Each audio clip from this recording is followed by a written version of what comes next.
আসসালামু আলাইকুম, ওয়েলকাম রোজ white blog. আজ আমি আপনাদেরকে করে দেখাবো চিকেনকে বেক করে কিভাবে চিকেন বিরিয়ানি বানায়। তার জন্য এখানে আমি প্রায় এভাবে কেটে 20 পিসের মতন এখানে কেটে নিয়েছি। টেবিল চামচ রসুন দিয়ে দিলাম, জিরা ধনিয়া মিশানো 1 টেবিল চামচ, বাটা মরিচ দিয়ে দিব 1 টেবিল চামচ, টক দই 2 টেবিল চামচ।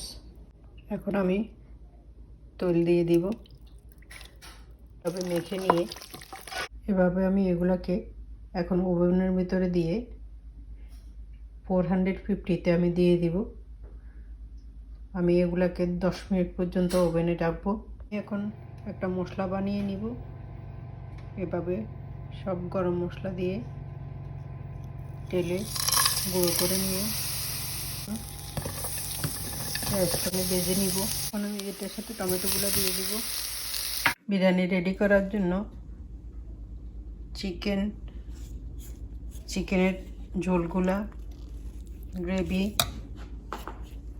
মশলা গুঁড়া করা, এখানে চাউল সিদ্ধ, বিরিয়ানি মশলা, পেঁয়াজ টমেটো বাটা, এটার মধ্যে আমি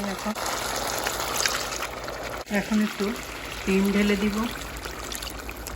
হয়ে গেল আমার চিকেন। আমি এখানে রাইস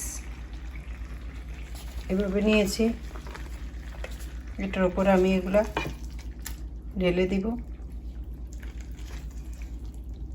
এখন আমি এটার উপর আরেকটা লেয়ার দিয়ে দিব, বেরেস্তা দিয়ে দিব, কিছু কাঁচামরিচ দিয়ে দিব, সাথে একটু লেবু দিয়ে দিব, দিয়ে আমি ভাপে রেখে দিব। এখন আমি করে দেখ